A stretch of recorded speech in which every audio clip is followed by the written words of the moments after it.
Hi, in this video, we'll be talking about closed sets and how we can formulate topology based on the idea of closed sets. So let's begin. So a closed set is a subset is called closed if the complement of it is open. So we have already defined what is an open set, which is a set in the topology. And so if the complement of it, of this A is open, then that means it's part of the topology, then we say A is closed. So we can see that the subset of the closed interval is closed because its complement is two open sets union together, and so it's open. So the original set will be closed. And with this idea, we can then reformulate the idea, the conditions for our topology in terms of closed set. So we can say that the empty and the whole set is closed. The intersection of arbitrary closed sets is closed, and the finite union of closed sets are closed. Number 1 is easy to see, and for number 2, because we are given a collection of closed sets now, by De Morgan's law, x minus this intersection will equals to the union of x minus each closed set, and x minus each closed set is open, and so this whole thing is open, which means this is open, and hence the arbitrary intersection is closed. And similarly, for a finite union of closed sets, the complement will equal to the intersection of open sets, and this will be open, and hence this is closed. So you can see that we can form our entire notion of topology again with the ideas of closed sets, and with that we can also prove that a set is closed in Y if and only if its intersection with Y is a closed set of X. And really, that's a reformulation of saying A is open in Y if and only if it's an intersection of an open set in X. So if A is closed in Y and Y is closed in X, then A is closed in X. I'll leave it to you to prove these two theorems, or you can read the textbook to see the idea. Moving on, now we can talk about the ideas of a closure of a set and an interior of a set. The interior of a set is just the union of all open sets contained in A, and the closure of a set is defined as the intersection of all closed sets containing A. And these are the notations that you write. So it's clear that the interior being a union of open sets will be open, and the closure being an intersection of closed sets will be closed. And furthermore, because all this, it's a union of sets that is contained in A. When you union them up, they'll still be contained in A. And for intersection, since they are all containing A, the intersection will still contain A. And so if A is open, then we can say that A equals to the interior, and if A is closed, then A equals to the closure. We also say that A is dense in X if and only if the closure equals to X.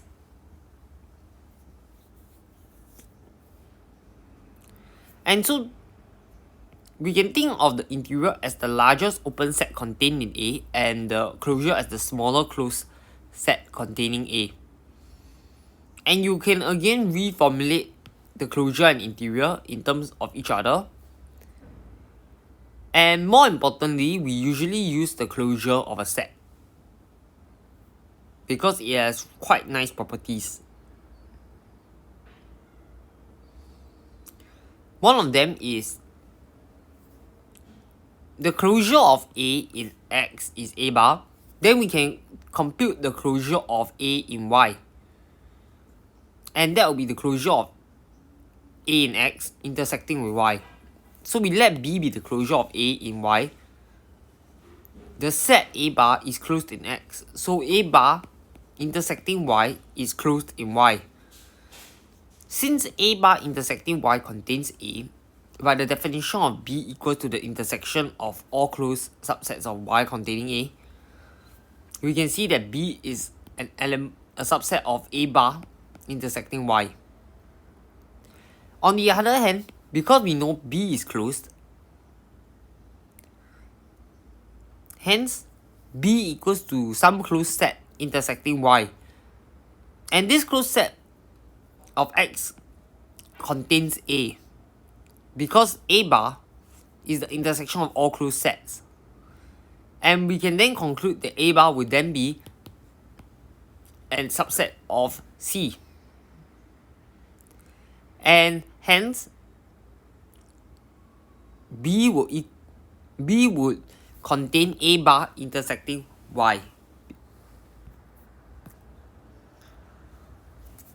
So, we say that a set intersects another set if the intersection is non-empty.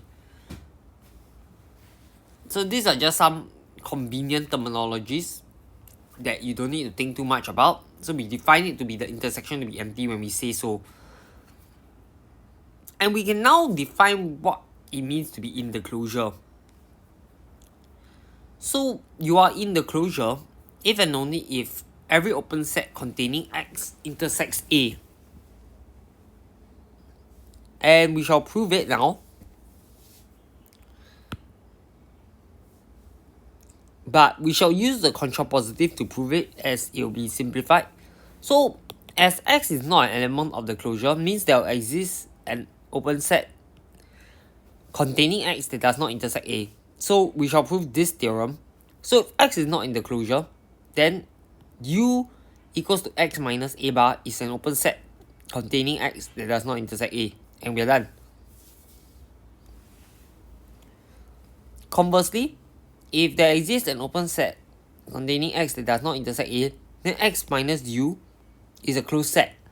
And by the definition of the closure, X minus U must contain A bar. And therefore, X cannot contain A bar. And so we are done. And for B, it's just a specific version where you simplify into the basis only. You consider the basis only. So I'll leave it to you to read over here. Now with that notion, we'll continue proving more theorems to build our understanding. And we say that a map is continuous. So if X can be written as a union of open sets, such that when you restrict F to each of these open sets, it's continuous, then we say F is also continuous. So we can write X as an open set, a union of open sets, such that at each restriction it's continuous. Then we let V be any open set in Y. Then the pre-image of V intersecting with this U alpha will equals to the pre-image of U alpha restriction function pre-image of Y. Since this is continuous, this will be open. And as a result, we are just taking a grand union of open sets. And hence, the pre-image will be open. And so we have proved a local formulation of continuity, as they call it. Lastly, we shall simplify this to help us in understanding this lemma known as the pasting lemma, that if X is a union of A and B where they are closed, and G is a function from B to Y is continuous, and F is a function of A to Y which is also continuous, and Fx agree with Gx whenever they intersect at all the points in A intersecting B, then you can create a new function which is also continuous by setting hx equals to fx if x is an element of A, and hx equals to gx if x is an element of B. And the proof follows because C is a closed subset of Y. Then the pre-image of a closed set is the union of F union the pre-image of C in F union the pre-image of C in G. And since F is continuous, this is closed and this is closed, so the union will also be closed. And as a result, this proves that F is continuous. You can of course do it for open sets and it will be the same, but we shall use closed sets to understand more about closed sets for now. And so this pasting lemma is easy to understand, but it gives us now a way to write piecewise functions, because what we are saying is that if each of these pieces are continuous and they agree on their overlapping domains, then the domains are closed in R, so the function is continuous overall. So we just need the pieces to agree with the overlapping parts and we get a new continuous function. So we can see that when they don't agree, then this is discontinuous from what we know from calculus.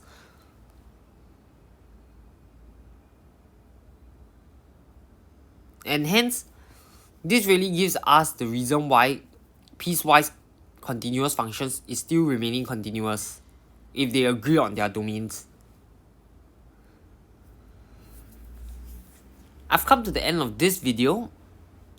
In the next video, we'll talk more about limit points and the notion of Hausdorff spaces, which is very interesting, and that really gives us where we see sequences arising from. So I'll catch you in the next one. See you again. Bye.